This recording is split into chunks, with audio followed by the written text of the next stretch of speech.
Joining me today is the former CEO of National Public Radio and the author of Republican Like Me, How I Left the Liberal Bubble and Learned to Love the Right.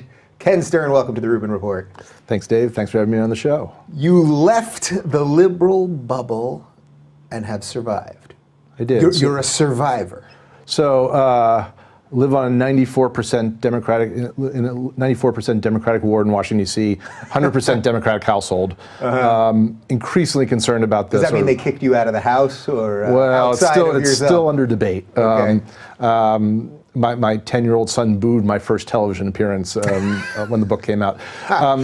And I've been increasingly concerned about sort of the polarization, how much we hate the other side, often without really knowing the other side. So I decided I'd do something about it for myself. Recognizing I'm in a bubble like all of us are, I wanted to spend time as much as I could trying to understand things from someone else's point of view. I spent a year traveling the country, communing with conservatives, with Republicans, really trying to see things from their point of view. Yeah, and I did survive. So before we get, well, you've survived so far. Let's see how this hour goes. Okay. And there's a lot that I want to talk to you about because even the use of the word liberal in the subtitle I think is interesting because I always talk about the difference between the left and liberalism and a few other things. But first, let's just find out a little bit about your backstory. What were you doing that led you to be the CEO of NPR?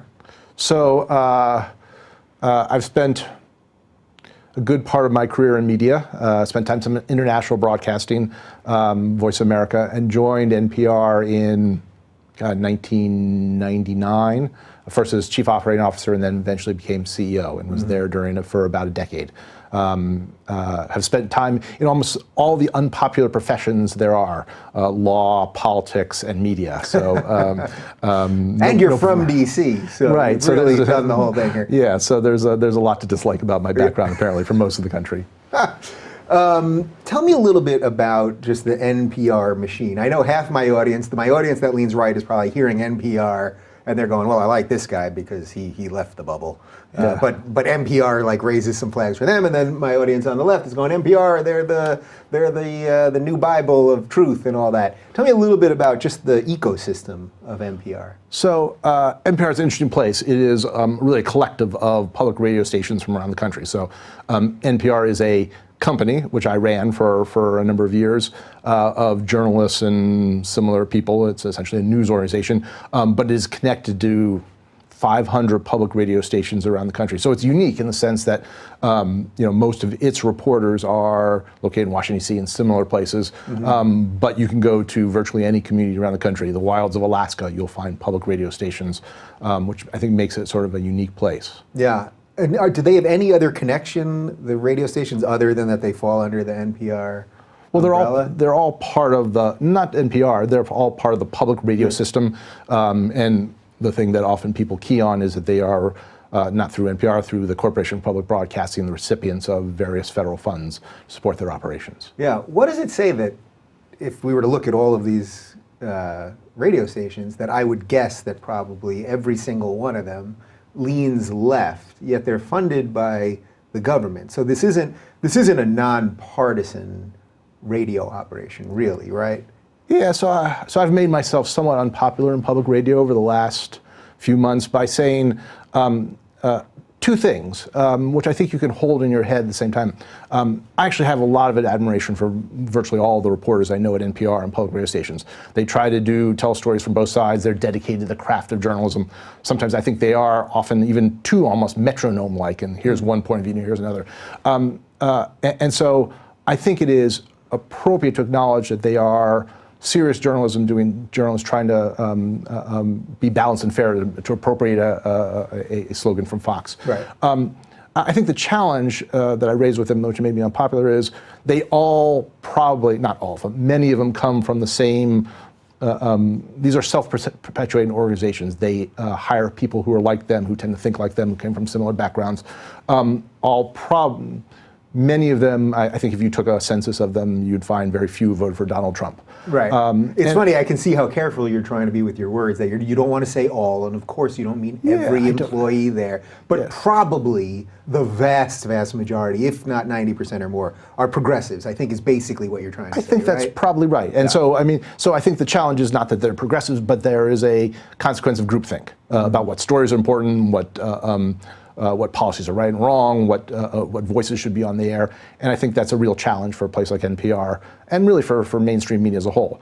You know, it's what I said to the folks at NPR was, you know, they would never think of covering racial issues only with white males, no matter how good those white males are, and really it should be the same with politics. They shouldn't cover it only with people who largely come from a progressive background, no matter how dedicated the craft of journalism they are. What kind of racial issue do you mean? Where? Well, it doesn't matter. I just mean any sort of, you know, if they wanted to cover, you know, if they had a beat on race in America, right?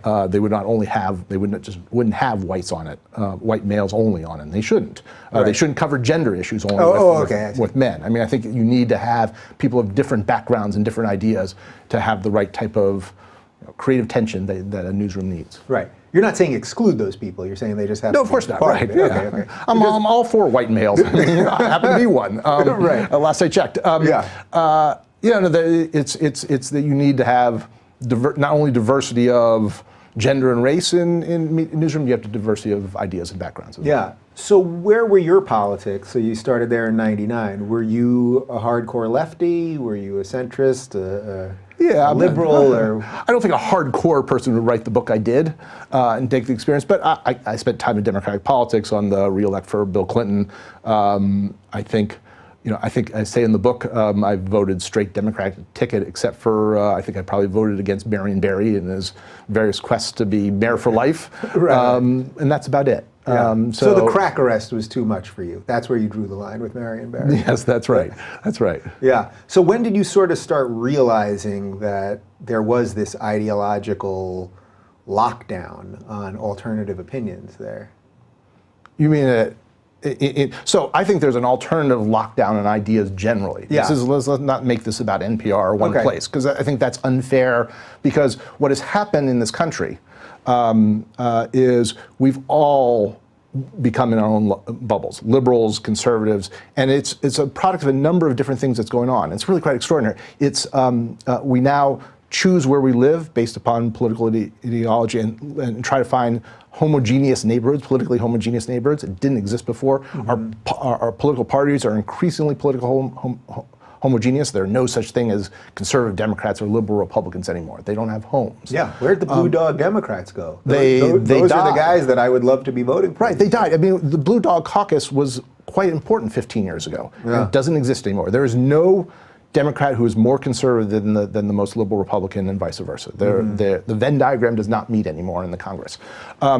And now we have all of our own media, right? So conservatives can listen to Fox or any other, or Rush or any other place. Democrats have, liberals and progressives have plenty of choices that fit their own. And it's incredibly destructive. And it means we're all increasingly in our own bubble. And when that happens, it's not that we actually begin to disagree more. It becomes easy to demonize the other side. When you don't know them, when you don't hear from them, when you don't dialogue with them, it's really easy to hate each other. And that's what's happened in this country. We really hate the other side in ways that are very different than 15 years ago. Well, I think that's why I do the show and why you wrote this book. Yeah. But before we get out of the radio part of it, you mentioned Rush. Why does it seem that right-wing radio, so Rush and Glenn Beck and Michael Savage and the list goes on and on, seems to be commercially viable, gets tons of listens and all that, and left-wing radio, it simply doesn't work outside of what's funded really by the government. So Air America was a catastrophe, right, for example. I don't have a good answer to that, so let me admit up front, I don't think it's a good answer. I'll tell you what conservatives will say. They will say, I don't think this is either, I think it's a little bit of truth and a little bit of falsehood in it, is what liberals find a home at places like the New York Times and NPR. They're comfortable with them. Their needs are met. And they'll say that Rush and others are successful because conservatives' needs are not met in mainstream media. And that's, look, I'm not going to make an equivalency between left and right. I think that's a false equivalency in terms of media and how they operate. But it is clearly true when you look at the the psychographics of the readers of the New York Times or the listeners of NPR, they come primarily from the left. Yeah, when you hear people on the right, it's usually people on the right say, well, why are we funding NPR? I mean, why is the government even funding public radio at all at this point, and especially if there is an ideological bent to it? How do you respond to that? Yeah, again, I don't want to, let's not take this too far, because ideological bent is right in sort of an unconscious way, a subconscious way. It doesn't have, I think, no one sits at NPR or New York, at least didn't used to, and says, let's tell one side of the story and not the other. Yeah, I suspect that's actually not quite true. I mean, I think they're in their bubble, as you talk about here, so much that I don't know that they're consciously doing it, but they've sort of decided what I think the truth is. I think it's a fair criticism, right? But there's a difference. I mean, there's a very significant difference in how mainstream media works and conservative media works. And let's just acknowledge it without sort of attributing anything good or bad to it, and just acknowledge that they come from a different place and a different sort of journalistic ethic. Public fraud funding for public broadcasting is an artifact of a different era. They started in 1970. When there was 3 networks and there were just no real alternatives to those 3 networks and a handful of newspapers. And it was really important that the government, as they do in England and a lot of other places, supported the public radio and public television to make it exist. Probably true that if public radio and public television didn't exist, no one would create it now because there's so many different outlets. The reason is, I think it's interesting though to actually explore the reason why public broadcasting funding still exists. It's not because of NPR and PBS, it's because of the local stations. The people who, they'll bang on NPR and PBS, but at least in my day, the people who actually stood up for public broadcasting when it came to appropriation time was Ted Stevens, as conservative a senator you ever get from Alaska, because he didn't really care for NPR or PBS particularly, but he loved Alaska public broadcasting. And he knew that that was actually a lifeline service to parts of Alaska that didn't get content, local news and others. And that's why I think it still gets public support, not because of a like or dislike for the national content providers. That's interesting. I don't know too much about Ted Stevens specifically, but I wonder, would he been okay with, well, let's the state fund it then, instead of the federal government? Or is this all funded? I assume is it a partnership partly with the states? So states have put up. So public broadcasting is complicated, but states. We don't have to go too into the weeds, but I do think it's interesting relative to role of government. So many, not all, many public broadcasting stations get significant support from local jurisdictions, whether it's a state or a municipality. So even though he probably wasn't thrilled with what they were putting on air, he just wanted some of the federal funds that help allow it because he liked it for his state's purposes. Yeah, he knew it was a lifeline service to Alaska and Wyoming and other places like that that don't have major media markets. That's really who, and that's where the money goes, is to those stations. Right. It's interesting because the world has changed so much, obviously, since 1970. And the idea that the government, I mean, to me, and I get it, Sesame Street's great, and I was just watching it with my niece a couple weeks ago, but the idea that the government is funding any of these ways that we get media now seems very archaic to where we are in 2017. It is. The interesting thing to think about, and I mean, we could spend the whole hour talking about it, and I hope we don't, because I want to talk about my book. We'll get there. But if federal funding went away tomorrow, on the radio side, I know much more about radio than television, NPR would ultimately be fine. Many of the stations in big cities would be fine. It's actually the rural stations that would collapse. And that's why I think there is that support for public broadcasting funding as it goes forward. Yeah. Just generally speaking, do you think that if funding was slowed down or cut or whatever, that wouldn't private people that feel that this is important jump in on that? I mean, that's one of the themes that I talk about here a lot, about how much should the government do, and if the government stopped doing so much, maybe if these things are vital and important, that private people would take on some of the burden. Yeah, public radio, I think, principal support. I'm 10 years out of date, so at least when I was there, the principal revenue came from listeners like you. That's where the largest source of revenue comes from. So, I was the host of a PBS fundraiser in New York City, in Manhattan, many years ago. I gave away some totes and all that, did it for free. So again, I think in New York, WNYC would be fine. They'd probably hate me for saying this, but I don't know that Alaska Public Radio would be fine because the amount of people to give them money, pretty low. I mean, just the number of people and the wealth available to tap is very different there. Yeah, it's just an interesting dilemma because I could see some valuable stations in these local markets, these small markets that there's worth to them, and then on the other hand, it's like, why should we be funding all of these things if they can't just exist on their own? It's just an interesting philosophical. It's interesting, and it's actually a good segue because it's one of those issues which I think if conservatives talk to conservatives about and liberals talk to liberals about, they come to very different points of view. Yeah. If you actually talk to people who know and put people together, you actually realize it's actually a fairly complicated, nuanced issue that has no sort of obvious right or wrong answer. Yeah. That's actually true when you go out and talk to people about issues. People actually, in social media, they're angry and mad, but in real life, they're actually pretty moderate. And that's one of the things I discovered in my year traveling the country. Yeah, well, people are always their seemingly worst online and snappiest, and very rarely do that, when you're standing across somebody or sitting across somebody just like this. So let's talk about the word liberal for a second, because the subtitle is How I Left the Liberal Bubble and Learned to Love the Right. Yeah. What does liberal mean to you? So I think that's a catch-all phrase for progressive. I think I'm using that in some type of gross way to describe Democrats, progressive, people of the left. I don't mean necessarily classical liberal as you might be thinking of it. As it meant, because I think today it means it's a catch-all for the left portion of the spectrum. Yeah, it's unfortunate for me because I've tried really hard to show people that if you're a classical liberal and you believe in the individual and live and let live, that actually that has virtually nothing to do with progressives.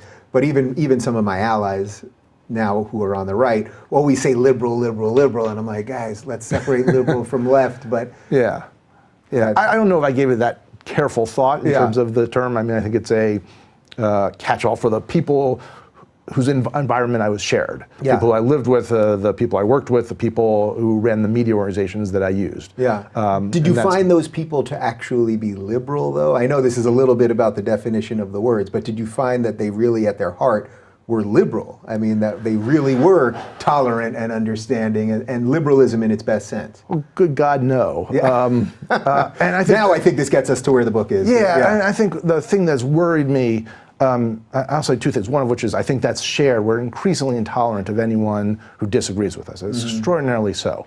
And it has angered me a little bit, sort of wounded me personally, because I've always thought of, like you, thought of liberals, one of the tenets of modern liberalism is tolerance of different perspectives and belief that really we need a diversity of ideas.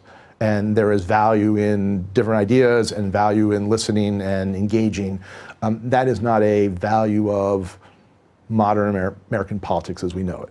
And that sort of wounds me personally, and one of the things that led me to this book. Yeah. Do you remember a moment when you started seeing that more amongst your kind, so to speak? So I'll tell you a story. No, not particularly. I mean, I think there are lots of instances, but I'll tell you a story that's got me going on the book.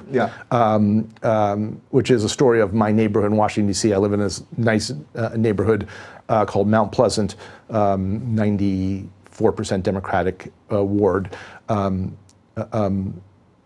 The Green Party candidate outpolled Donald Trump in the last election. It's a nice, diverse neighborhood. We value our diversity, but we don't, and it's always been obvious, we make jokes about it. We never really valued political diversity, obviously so. But it really hit home to me on something called the Hobart Street Pledge. That's the name of the street I live in. It's got a lot of team spirit on Hobart Street. We have lots of block parties. We close the street on Halloween. And our biggest block party is called Porch Fest.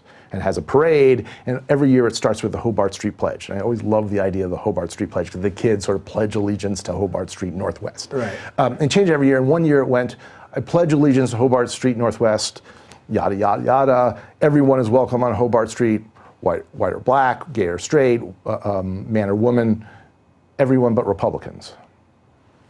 And it was a joke, but it wasn't a joke. And I wrote a mediocre article for The Atlantic about it, but it really got me thinking about how have we come to a place where we can value diversity but not viewpoint diversity. And that's, I think, where we are as a country. And let's say, you know what, I'm not all that different. I have the same sort of prejudice against the other side. Let me test that in some interesting ways. So how did you start testing that? So, so that's a challenge. Like, okay, how do you actually see things from the other point of view? So over a course of a year, I did sort of tons of different things. I went to Trump rallies and spent Tea Party meetings and went pig hunting in Texas. Spent more time than the rest of my life combined in church, mostly evangelical churches. I got adopted by a Assembly of God congregation in Fredericksburg, Virginia. I went to, spent time in working class bars in Youngstown, Ohio, and went to coal mining country. Went on a tour. I thought of all the places I thought I should hate, like Liberty University, and on hunting trips and gun shows in Texas, and really found out I didn't hate them, and they didn't hate me, and that actually, we disagreed on a lot of things with the people I met. But 8 things out of 10 we probably saw eye to eye on when we were actually talking. And that was a real lesson. We're actually surprisingly moderate people. You just wouldn't know it from the media environment that we all live in. So what's it like to show up in these places? How'd you do it? Did you just walk into a church and go, guys, I'm here to make sure I don't hate you. What's going on here? I did. That's exactly what I did. I'm a couple interesting experiences. I went to a evangelical jamboree for evangelical youth, 15,000 of them, called Urbana, in a football stadium in St. Louis. I managed to get an invitation to that, and spent 2 days listening to kids talk about the issues that I want to talk to them about, abortion and gay rights, but they want to talk about Black Lives Matter. They want to talk about refugees, how to help them, not how to keep them out. And it's a little bit of a preconception destroying experience. And then I went to churches. So I emailed Pastor Steve. So I'll actually tell you how I ended up with Pastor Steve. So I had a rabbi, that's maybe not the right term when you talk about evangelicals, in the evangelical community guy, a professor at Washington University Law School named John Inazu. And he said, I told him, I went to one of the big evangelical mega churches, and I sort of proudly told him about it. He said, well, that's great, but you need to go to an you need to go to an Assembly of God church, with 50 members to really see the real heart of evangelicalism. I'm like, where the hell am I going to find that? I live in Washington, D.C. And I Googled evangelical churches in Washington, D.C., somewhat, in sort of desperation. It turned out there were like 100 congregations within 50 miles. And I had no idea about it.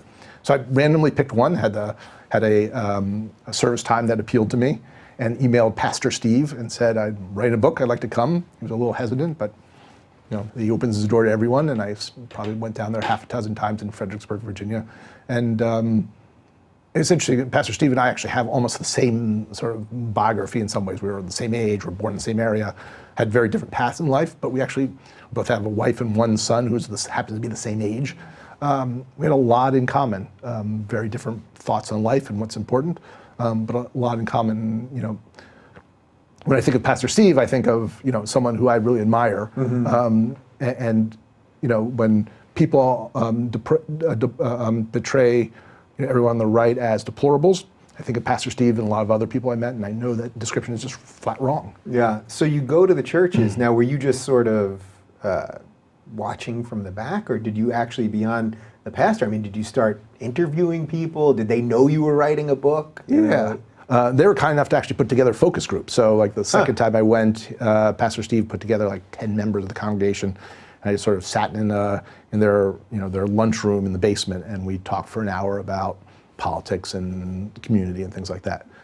People were actually extraordinarily welcoming. That's one of the other things. They wanted to talk. They feel, a lot of the people want to talk about media, just like you did, because they feel locked out. I wasn't there talking about media, I was there to listen, but they feel locked out from the national media and that frustration. I was a good person to express that frustration to. Yeah. Were you shocked that they were as welcoming and friendly? It almost sounds silly to have to ask that question, but I think a lot of lefties, a lot of progressives actually think that these are all evil people. Did it shock you? So let me tell you a story. So the Washington Post did a word cloud, so I think about a year or two ago, which they asked Democrats what you thought about Republicans and Republicans what you thought about Democrats. And then they sort of put it up visually. And all the words on both sides were terribly nasty. And Democrats thought Republicans were bigoted, cheap, selfish, racist. And that was 2 years ago. I'm sure it's much worse now, right? Those are nice the words good now. old days, yeah. So I sort of challenged myself, like, I didn't believe that, but I sort of believed it. Yeah. What were the words, though, that Democrats said about Republicans? Do you remember? Those were the racist. I'm sorry, the other way around. That Republicans said about Democrats. I don't remember, but they were all unflattering. I think stupid, intolerant. Libtard was probably. Yeah, right. Snowflake. It was all before that, right? Okay. Before that whole lingo. I learned that lingo from Breitbart. Yeah. So I had to admit to myself that somewhere, deep down, I probably had those, let's call them prejudice, because they're not accurate. And I sort of carried me with them even as I was trying to be open-minded and open-hearted in the journey. So, it didn't shock me that people were people, and they cared about the same things I care about and wanted to talk. But I also know that it was preconception busting, if I have to be perfectly honest about it. Yeah. So give me another anecdote or two of wandering around, things that sort of hit you that became sort of the seminal moments in this. Yeah. So I wanted, again, sort of the challenge of what do you do to sort of be in the shoes of a conservative? It's not like, you can watch Fox and you can read Breitbart and do a lot of different things, but how do you experience it? So, NASCAR races. But one of the things, so I read an article in the Washington Post. Apparently, I still read the Washington Post, and it had a quote from the head of Heritage Foundation Action, who said, the people in the Acela corridor are missing the awesomeness of America. I said, that's right, that's me. I'm in the Acela corridor. I need to find the awesomeness of America. So I knew Tucker Carlson a little bit, and I went to see Tucker, who I know well, and I said, all right, tell me how to find the awesomeness of America. You should know, even though he's from the same Acela corridor I am. And he said, sort of puzzling, and then he started, you should go pig hunting in Texas. I said, all right, I'll go pig hunting in Texas. So I did that as part of my challenge. I want to challenge myself on an issue that I didn't know a lot about, but I was sure I was right. On gun control and gun rights. So what was your position at that time when we started here? I'm all for virtually every form of gun control imaginable, up to if I could figure out a way to take everyone's guns, I would have probably been for it.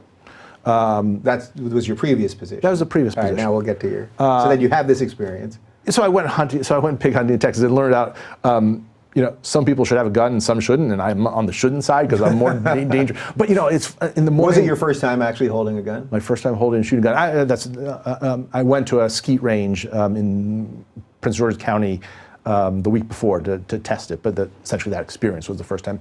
In the morning, I ended up with a 3-generation family from Georgia. Isaac, CJ, and Paps, the grandfather. And I ended up actually with Isaac, who was at the time 8. It was sort of my hunting companion. And so it was sort of, he was the mentor in that because he knew how to hunt and he was sort of gently guided me through the hunting process. And we had a great time together, and we told stories of hunting even though I didn't have stories of hunting, and he wanted to tell how he shot the shit out of pigs the previous day. In the afternoon I ended up with what I call sort of a demographic version of a bar joke, a black guy from Houston, a Hispanic former soldier, and a Serbian immigrant, and me, a Jew from Washington. We were the hunting group. Yeah. And we had a great time. We talked about guns and their community and why they cared about guns, and it's a great experience. And I also called up John Lott, the conservative economist, and said, all right, convince me why I'm so wrong. And he did. I mean, when you talk to real experts and you talk to real people and real experts, you better be open to learning a little bit. And I did learn a lot. Yeah. All right, let's pause on economics for a second. It's so funny as you're describing this. I mean, basically you're writing the plot when you do the screenplay on this to City Slickers 3. I mean, you're Billy Crystal, and he has to go pig hunting this time instead of wrestling. Bronco busting. Right. Yeah, right. Exactly. Right. So you have these experiences. You seem to like the people. Did you find any diversity of thought on that side? I mean, it sounds like it was mostly at first about, well, they were nice, so that's pretty good. Yeah. Did you see, were they all in lockstep intellectually, the way you were sort of frustrated with that on the left? So I think people live in a conservative bubble too, and tend to gravitate towards each other. But the truth of the matter is, I mean, the truth of the matter is, most people don't actually spend a lot of time thinking about these issues. I mean, the media is saturated, my hometown, the swamp of Washington is saturated. 90% of the country is not spending their time worried about the details of the tax bill or whether Jerusalem should be the location for the American embassy in Israel or not. They're worried about the community, they're worried about family, they're worried about the Youngstown State football team more than they are worried about that. And part of the sort of, I think, the fallacy of modern media and political insider is that the belief that everyone cares about the same things we do. They don't. They're really cared about their local issues and their family matters, and that's really what they want to talk about. And the charge, like I hear from a lot of my liberal friends or progressive friends, that everyone who voted for Trump is either agrees with Trump or is a racist like Trump or whatever. It's not true. I mean, people just don't pay attention on the same levels that I do, that you do, and others. And I think a lot of the conversations showed diversity of thought because most people don't actually spend a lot of time thinking about it. And when you actually talk about, are you for gun, people don't fall neatly into, are you for guns or are you against guns? They actually tend to gravitate towards the middle when you actually start talking about, is this a reasonable gun control idea? Is this do you really want to confiscate guns? People gravitate towards the middle in real life, just not in the media world. Yeah, so let's talk a little bit about your evolution then. So as someone that was pretty radical in a certain sense on guns beforehand, I mean, you were saying almost get rid of them. Yeah. Now you go out, you're hunting pigs in Texas with an 8-year-old. Yeah. Then what happens? So eventually I came to the conclusion, so I came not an acolyte of John Lott, because that's not correct. I criticize some of his work in my book. But I was persuaded by sort of the effectiveness. So John Lott he's not a gun rights guy, he's a public safety guy. And the challenge he put to me was, explain to me how so many of these gun control measures that you believe are fantastic actually would change things. And as I dived with him and then separately into the data and understood that, how these things actually work, it actually taught me two things. One is that most of the things that people stand up for on gun control don't actually work. Meaning the laws themselves don't. The laws themselves, or the proposals for further restrictions on gun use, generally won't have any impact.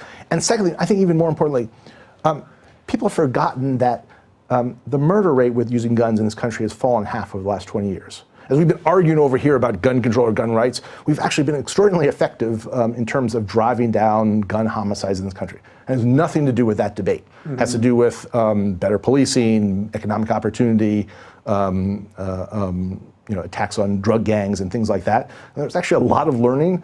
And if we really cared about the ultimate outcome, we'd spend a lot more time figuring out how to do things like Boston did on the pulling levers program, and less about this argument about whether, wait a minute, do you need an assault weapon ban? Because that actually has relatively little effect, if any. Yeah.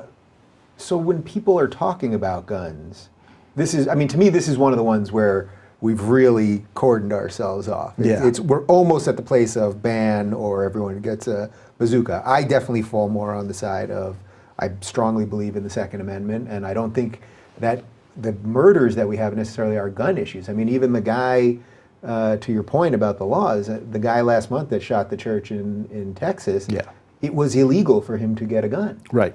So there were laws in place. So it's like, we can keep making more laws, but that doesn't mean people won't keep breaking the laws. And that seems to be the disconnect, I think, where the left says, well, just make more laws and we can actually whittle away at all of this. And for me, it's like, I don't see how more laws actually resolve this. These other things actually complicated. So the Sutherland Spring church slaying, as you described, was evocative to me because where I went pig hunting was about 8 miles from Gonzales, Texas. As the crow flies, about 30 miles and 30 minutes by car. And that's actually one of the things is, you don't have a cop around the corner, a beat cop around the corner like you do in Washington, D.C. Reminds me of the T-shirt I saw at gun shows, which is, I'd rather have a gun in my hand than a cop on the phone.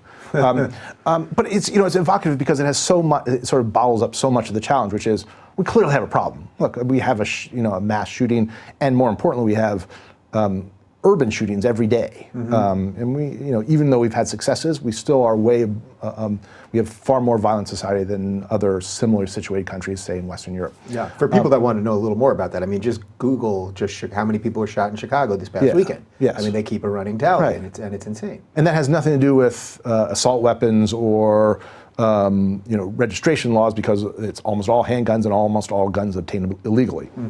So we have a problem. So let's all acknowledge that there's a really horrible public policy problem.